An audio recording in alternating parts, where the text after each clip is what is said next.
sometimes you need a random temporary throwaway account name, email address, whatever. The simplest solution would be to simply mesh on the keyboard and say, that's my random account name. Doesn't look quite that random.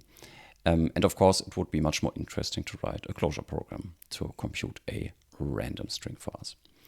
Okay, so first of all, what does Clojure have in store for us when it comes to randomness? Here we see 3 interesting functions. The fourth one isn't that interesting. So how does rand work, for example? Rand returns a random floating point number between 0 inclusive and n exclusive, where n defaults to 1. So if I simply call rand a bunch of times, you can see we get random numbers between 0 and 1. And if I say rand10, we get random numbers between 0 and 10, where 10 is exclusive, so smaller than 10. Random numbers smaller than 10. Okay, what about rand-int? Rand-int returns a random integer between 0 inclusive and n exclusive, so now integer is the important part. And you can see in the implementation, it simply delegates to the floating point version and then casts the result to an int. So now I would expect to get random integers smaller than 10 or less than 10, and that's exactly what happens here. Okay, why is this useful? This is useful because we could use the random integer to index into an alphabet of available characters. So I could say the nth character inside alphabet, given that random index, and now we randomly choose from the first 10 characters. Of course, we don't want to choose from the first 10 characters. We want to choose from the first 64 characters because the string happens to be of length 64. And in case you don't believe me the length is 64, we can have Clojure count the number of characters, and then we can be sure that we didn't make any silly counting errors. Okay, cool. So that sounds already quite useful for generating a random character. What about the rand-nth function? Rand-nth returns a random element of the collection, so that sounds even better. And if we peek into the implementation, it does exactly the same as in our line 7, so nth of the collection, rand and count of the collection. So if we replace the abstract collection with our concrete alphabet, it's the exact same code. So we should be able to say rand-nth of alphabet, and now we get nice random characters. Very nice. Okay, so how do we get more than one random character? Ideally, an infinite sequence of random characters. What about the repeat function?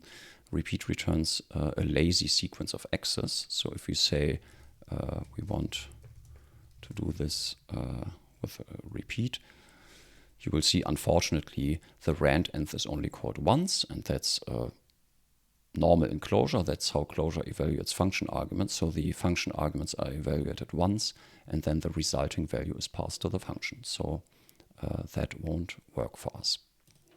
Okay.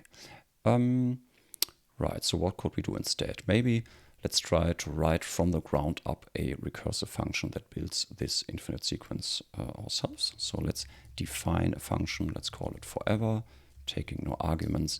And if we want to construct a sequence, we can use the cons function, which returns a new sequence where x is the first element and seq is the rest. The first element would be a randomly chosen character, and we compute the rest by calling forever again. Right? So this is the recursive step. Okay, so this is syntactically valid.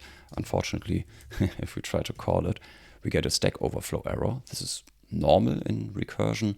When in every possible code path you immediately call yourself again, the recursive calls will stack up on the call stack, and eventually you will run out of memory.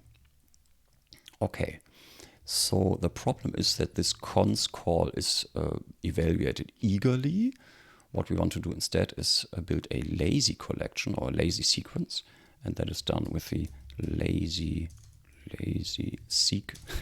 seq macro, which you can see down here. The documentation is a little confusing, but it does exactly what we want. If I now evaluate that guy, and call it. Now we see the result that we want. Let me get rid of the documentation and put myself in the other corner so we don't miss anything. Okay, so why does this work? This works because this forever call is only done for every element when we actually look at the element, when we ask the sequence, give me the next element. So when you look at the call stack at runtime, there will never be more than one forever call on the stack, right? It's only computed on demand or lazily. And in some philosophical sense, you could even ask the question, is this even a recursion anymore? Because when you look at the call stack at the time this forever call is done, no other forever call is beneath it. So who is really calling that function? I leave it up for debate. Okay. As the next step, let's think about this one. So this is the concrete call that, for our example, generates a random character from the alphabet, or chooses a random character from the alphabet. But the rest of the forever function is so generic and useful, maybe we want to extract this guy out. So let me cut it out here and say we want to be able to call any function, and that function must be passed in by the caller. Okay, and now of course this call won't work anymore because I don't pass anything. What do I want to pass? I want to pass the function that computes a random nth alphabet. So this is just a shorthand notation for a function form. Okay, does this work? It still doesn't work because here in the recursive call I forgot to pass f on to the next recursive invocation. And now with this fix in place, we should be happy. Okay, and here you can see the expansion. So this is what the hash before a list expands to. This is just a function form. Okay, cool. Now before we go on, let me rewrite this with my favorite macro, the thread last macro, just because I love it so much, as you know. The next step would be to say I want to turn this into a string. But of course, I can't turn an infinite sequence into a string. That would never terminate. There's no such thing as an infinite string in the Java virtual machine. So maybe let's first constrain that infinite sequence to, let's say, 20 characters. There we go. And if I now try to convert that into a string, that's a classic mistake that you have seen me do many times. We simply call to string on the lazy sequence, and that won't evaluate the arguments, and we want the elements, and we won't even see the elements. What we want to do instead is say we want to pass these 20 characters as 20 arguments to the str function, and we do that by applying the str function to those 20 characters. And then that's exactly what we get, what we wanted. Okay, cool. Now, if you start writing Clojure for the first couple of months, you will discover that you write some useful function and then later discover that it already exists in the standard library. So forever already exists in the standard library under the name repeatedly. And you will see this gives us the exact same result. And if we look at the implementation, here you can see the implementation, lazy-seq. If we contrast this with our implementation here above, you can see it's exactly the same implementation. I even chose the exact same parameter name, and the only difference is, of course, the function name itself. Forever calls forever, and repeatedly calls repeatedly. Okay, and what we also see is there's a binary overload that combines the normal unary call to repeatedly with a successive take n. And that's exactly what we want in our case. So we can combine these two lines to call to repeatedly 20, and then we save one more line. And maybe a little simpler to understand, we don't have to write the take ourselves. Okay, cool. And maybe as a last step,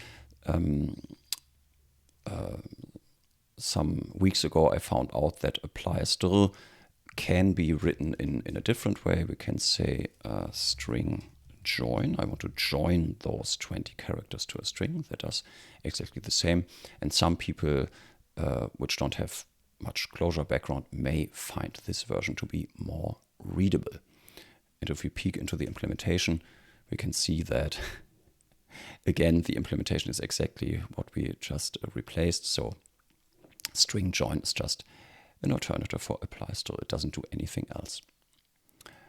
Okay, now to wrap this up, it's probably unlikely that you really want this specific case. I want to generate a random sequence of 20 characters. But I think this example nicely demonstrates the rand functions that we have at our disposal. So rand, rand-int, and especially rand-nth, which I haven't seen in other languages quite so prominent. And it shows nicely how when you construct an infinite sequence with direct recursion, you have to use lazy-seq to prevent those stack overflow errors. So this gives a nice insight into how lazy sequences differ from strict or eager sequences. Okay, and this was just a nice little bonus. Okay, so let me show you the documentation for repeatedly once more, and let me end the video right here.